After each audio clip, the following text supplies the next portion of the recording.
And welcome, guys, to part 2 of our podcast at Invictus Brewing. It's our 10th episode. We had such a fun time. We had split it into 2 parts, so continue listening now to the second part.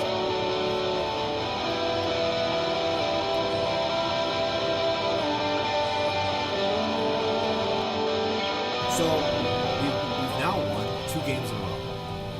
Three home games in a row. 3 home games. 2 games in a row. 3 home games. Okay, so we won 2 games in a row. Yep. After the Houston game, yeah. And I'll go back to a quote from Major League. You've won, what is it? We won one today. We won one tomorrow. That's 2 in a row. That's called the winning streak. We're on. It has happened before. And that mountain's pretty high today. Well, we're playing LA today. Yes.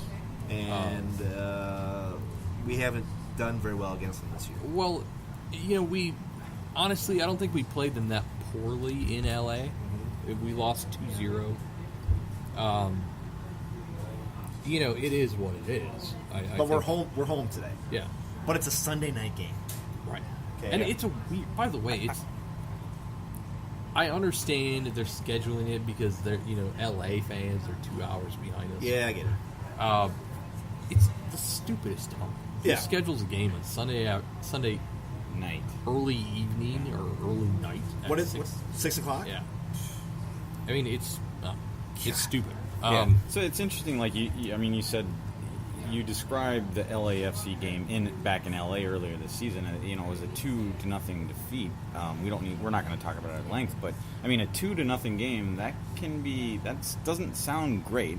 No. But I mean, I guess a 2-0 game doesn't have to be as bad as it sounds. Is that well? Is that what in my opinion, it should have been like 4-0. Yeah, okay. Or maybe like 4-1. Okay. It was a bad game. Yeah, and I think we did reasonably well. Yeah. Okay. Yeah. It's kind of like losing to Atlanta 1-0 Sure. Yes. is actually a good result. That's a good. Yeah, point. yeah, That's a very good point. I think we played well. It was just kind of it is what it is. So I think the thing with tonight's game is it carries extra weight. Yes. I mean, already it's important because we're past halfway point of the season. Also, it's important because it's a Western Conference opponent.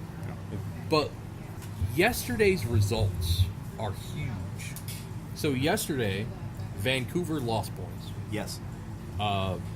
Salt Lake lost points. We're only Timbers lost points. We're only 2 points behind Vancouver right now. Yeah. And Houston lost points. Yes.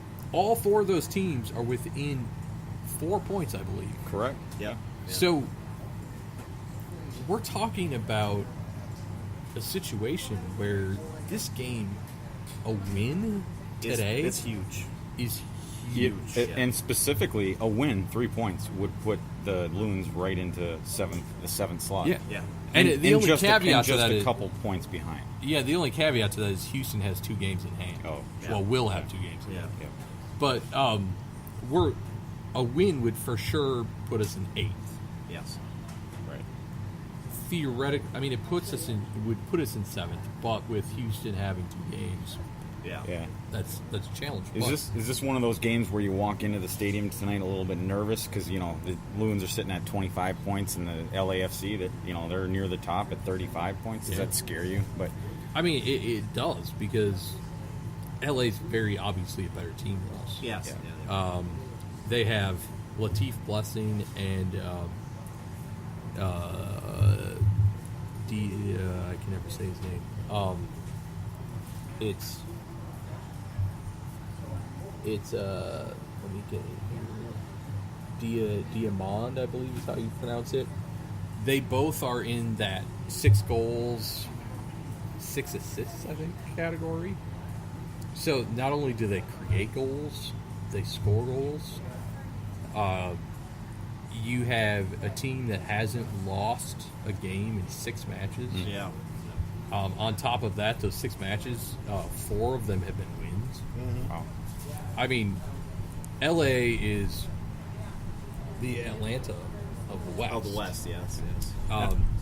They literally built their team exactly how Atlanta built their team. I guess And it's nerve-wracking. This game is huge. I mean, because you have Vancouver lost yesterday. Yes. But they lost to Seattle, who is behind us. So now you have Seattle creeping up. So anything other than a win or draw is a loss. I mean, it's a big loss because you have Seattle gaining points on us. I mean, a draw is still slightly disappointing because all it does is evens out, basically, because there were Houston and Portland drew. Yep. So it's just kind of evening everything out. Yeah. But you're still losing out on the chance to gain points on Vancouver. You're losing out on the fact that Houston has gained points on you. Seattle's gained points on you. So anything other than a win is just kind of it's like wind out of the sails. Yeah, it's a downer. And it's been shown that 1.5 points a game in Major League Soccer makes the playoffs. Yep. Guaranteed to make the playoffs. We're at 1.25. Yeah. So it's one of those things where a draw lowers that. Yes. A win increases it significantly. Yep. It's a big game, and it's as I said at the beginning of my rant, I guess. Yeah. It's obviously important regardless because it's a Western Conference, but it's still there's added weight based on what happened. So can I ask you this then?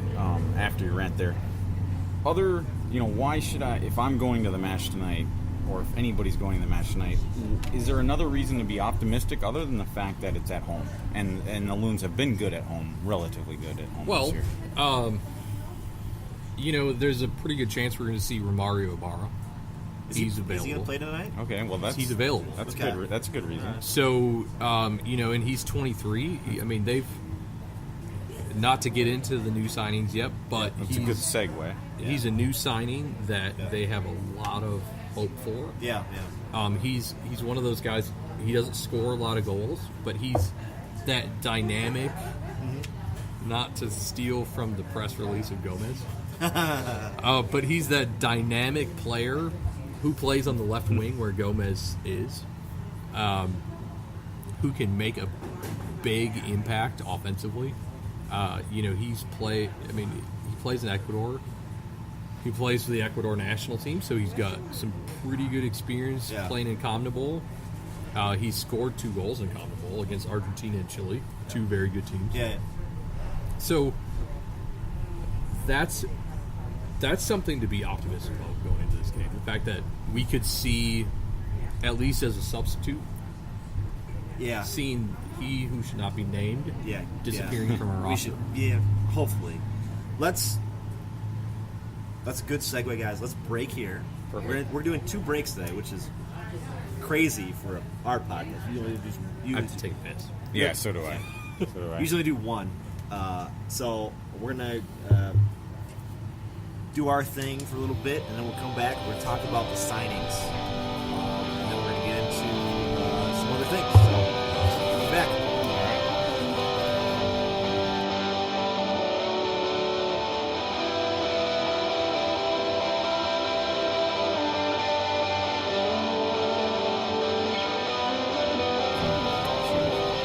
Guys, welcome back to the Lucy Podcast. Our second break of the day. We are in Invictus. We are sampling all the beers here. We've sampled. I think all of us have had all of them. Yeah. Dave Sterling has gotten a bratwurst from Tipsy Steer.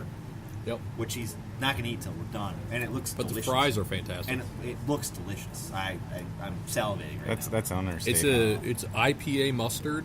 Yeah. Sauerkraut.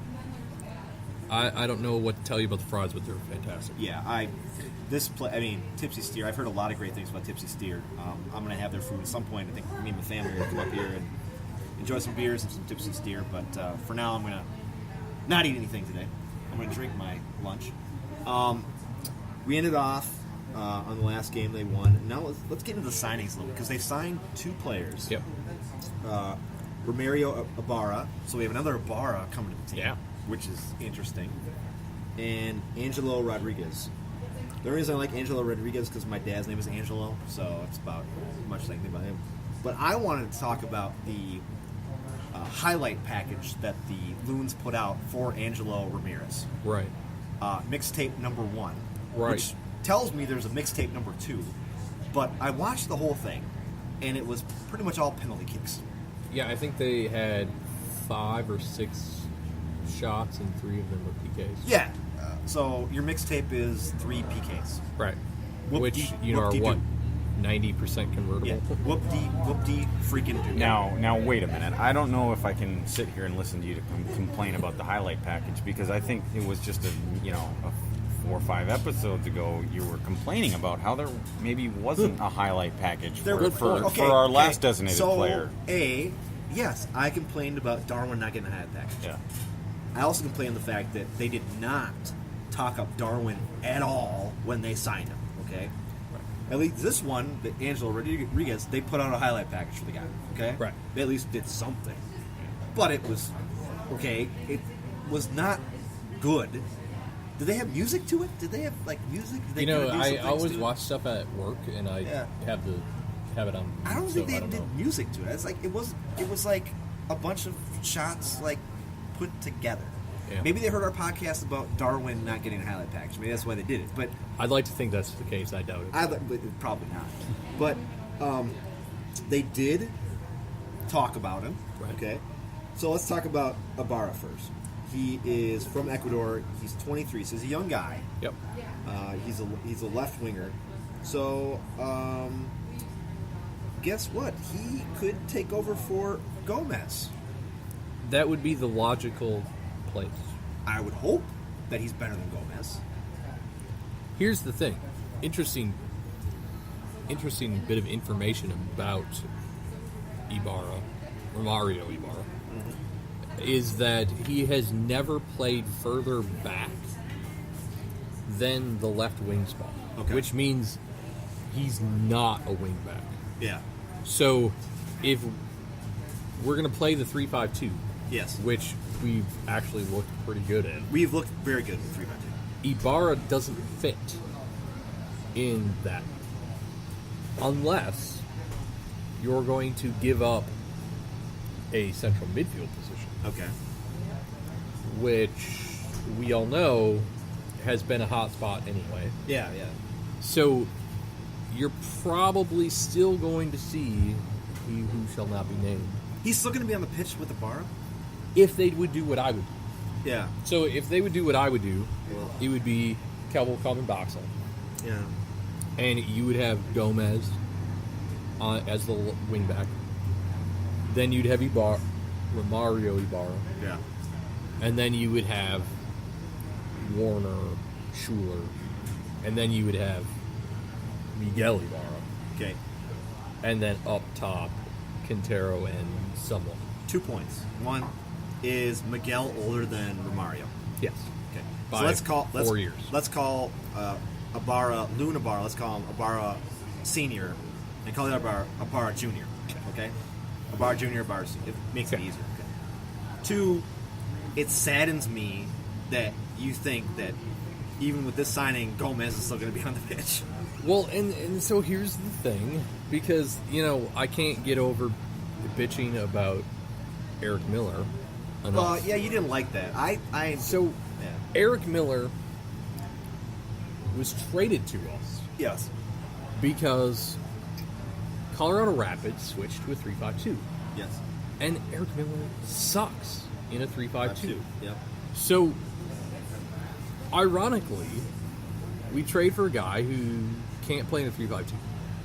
And now we're playing in a 3-5-2. Yeah. So, the logical person to put in the left wing back, is the guy who's already there, which is Gomez. So, obviously, maybe Miller just needs an opportunity to prove himself. Yeah, I'm not. Again, I'm not going to rant about Gomez anymore. I can't stand him being on the pitch. I don't like his play. It's out of control. Oh, and I agree. And maybe it's Ibarra guy, maybe Ibarra Jr., I'm going to call him. Maybe he's going to be fantastic. Right. And maybe we don't have to worry about it. Maybe there's a way they can kind of work him in and get Gomez kind of off the pitch. But if you're saying